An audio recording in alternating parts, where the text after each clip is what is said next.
actually, I'm excited to be here. I got a little nervous energy going on right now. This is my first time speaking in public since February 2020. So I was like, wow, I didn't even get to practice in front of anybody. So I am just happy to be here. I'm also happy to be here because I'm normally not free this weekend.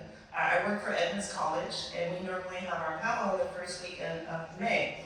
And due to a scheduling snafu, there's a karate tournament going on this weekend. So I get to be here, okay? And our powwow, our shameless plug, was moved to Mother's Day, Sunday the 14th. So if you're looking for something to do with your mom, come on up to Linwood and go to Edmonds College powwow. It's just one day. I'm also very happy to see that there's a podium here. I'm not sure how much I can do because I do like to wander. But after having not spoken in front of a group for a long time, I was worried that I was going to spit all over the front row. So you are safe. I'm going to stay behind the podium. And not having the mask on your face is nice to be speaking too. I caught a glimpse of myself in the reflection the day after they lifted that mask mandate, and I said, I am going out, and I am not going to wear this stupid mask anymore. And I caught my reflection in the grocery store window. That was a mistake, because I was like, oh my gosh, where did all this come from? That mask did a really good job of hiding all the weight I had to put on while I was sitting around doing nothing. But I'm happy to be here without a mask, and I'm happy to see all your wonderful faces. Thank you for coming here today. My name is Chatell. I do have a culinary background. Front of the house, back of the house, bartending, banquets, restaurants, catering. I think I've done just about it all. My favorite is corporate catering, private catering. I guess I would be a caterer at heart. I love making food look beautiful. And I love the instant gratification, quite frankly, of people walking into the room going, ooh, ah. And that's where I lived for quite a long time. I grew up cooking in the kitchen with my mother. My mom's Shoshone Paiute. My dad, as we already mentioned, I call him, he's a melting pot Caucasian. And if you asked him, he would just say he was American. The only reason I even know anything about his side of the background is because my aunt, his sister, is the one that tracked all that. He himself didn't really care. And my mom's Shoshone Paiute is from the Great Basin originally. And so growing up here in this Pacific Northwest region, we were very disconnected from anything that was her traditional knowledge, which she didn't really know much of anyway.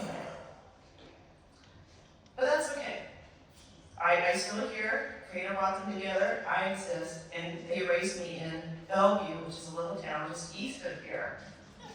And I was the epitome of Gen X. I am Gen X true and true. I was all about the black eyeliner, the hair metal. I ran around all day with my friends, and life was content.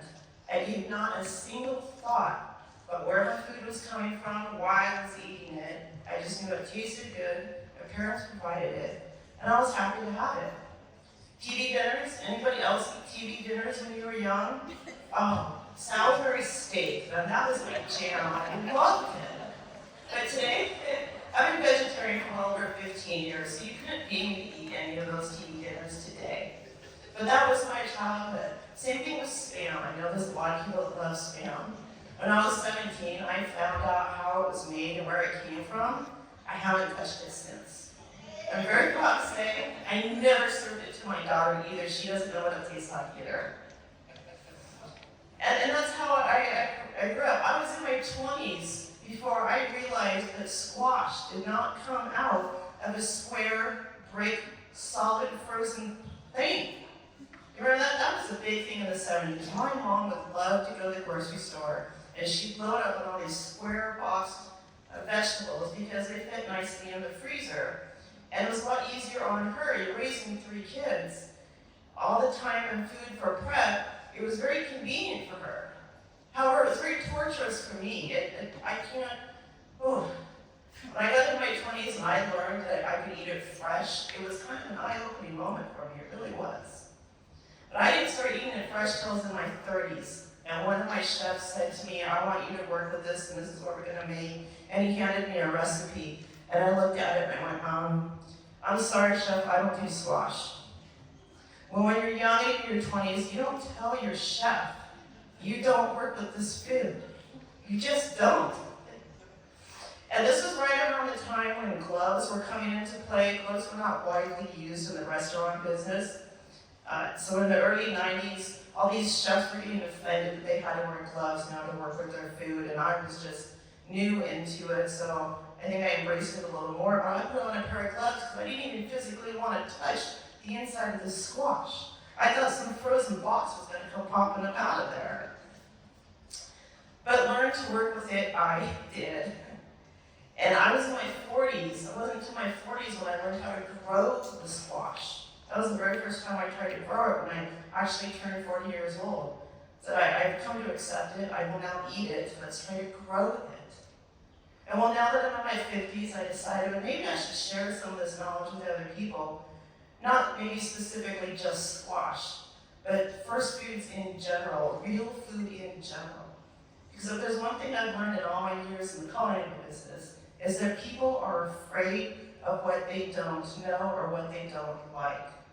Just like me with squash and my refusal to try it and bring it into my diet, I spent decades missing out on really tasty, delicious, nourishing first foods.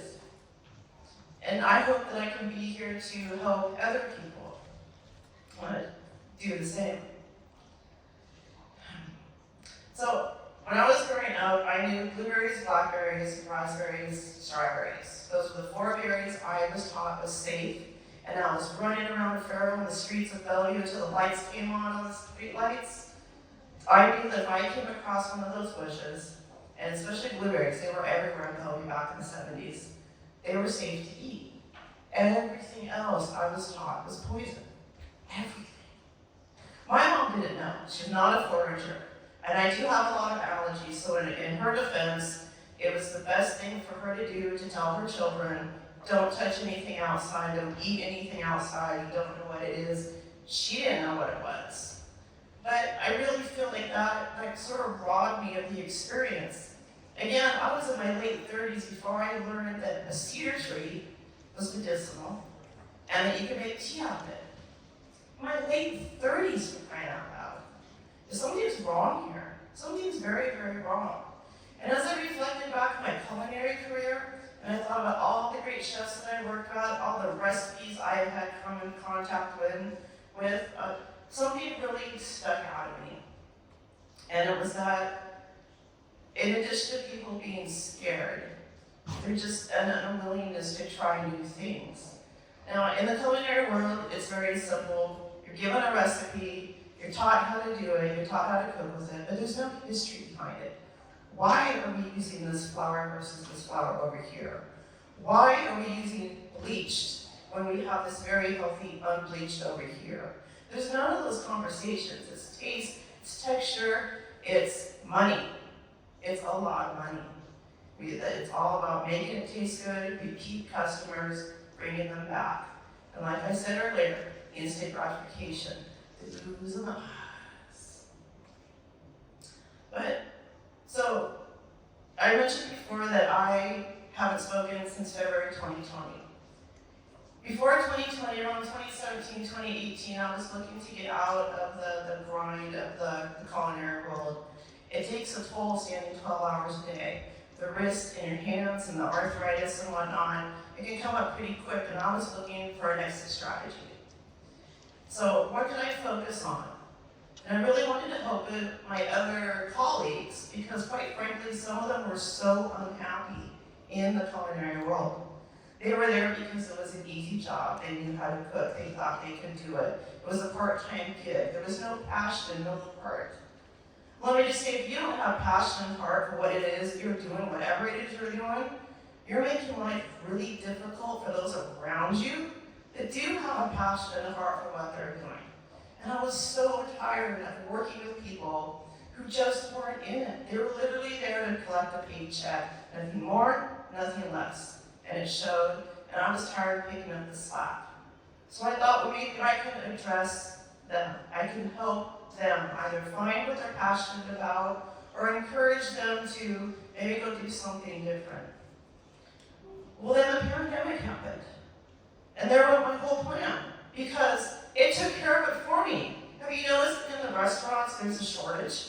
The servers, bartenders, owners, operators, there's a serious lack of people present in there to work. It's because all the people that weren't really in it for their heart left.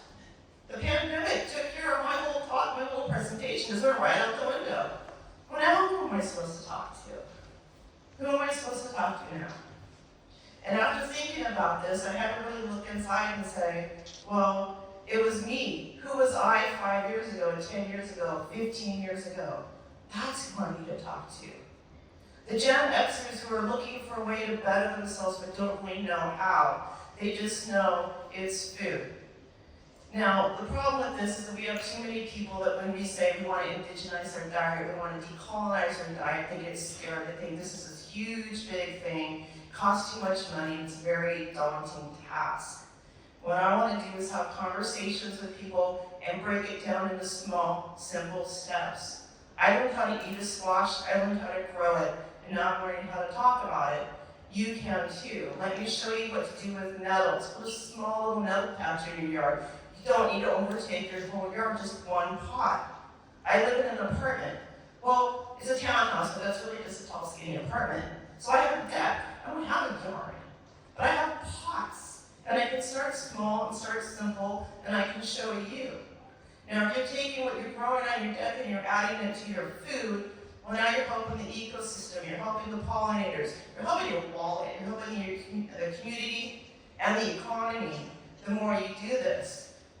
So now we can introduce further ideas of like camas. How do we get camas in every person's yard? This is the Pacific Northwest. Every single yard should have camas growing in it, just because this is where we live. And nobody knows what it is. And the chefs I talked to said, great, we'd love to have this indigenous food on our plate. Get us some camas, I'll take 50 pounds. I'm like, well, that's a problem. And you're all laughing, so you all know why that's a problem. So there's a very big disconnect between with what people want and how they're going to get it. And what I want to do is I want to take away this stigma when you say you're going to indigenize something, because people just don't get it. But if you show them how to grow it, show them how to do it on their back deck, incorporate now other things, you can say, oh, by the way, you're helping the economy. Oh, by the way, you're helping yourself, you're helping your wallet. Oh, by the way, you just indigenized your diet. And you didn't even have to tell them. The best way to get someone to do something is to show them the value, because everyone's just wanting to know, what's in it for me? How does this make me better? How does this better my life? And so I hope that having conversations with people, sharing my story about my culinary background, how you too can put a pot on your back deck with one simple item, you too can decolonize your diet. One pot, one plant, one person at a time.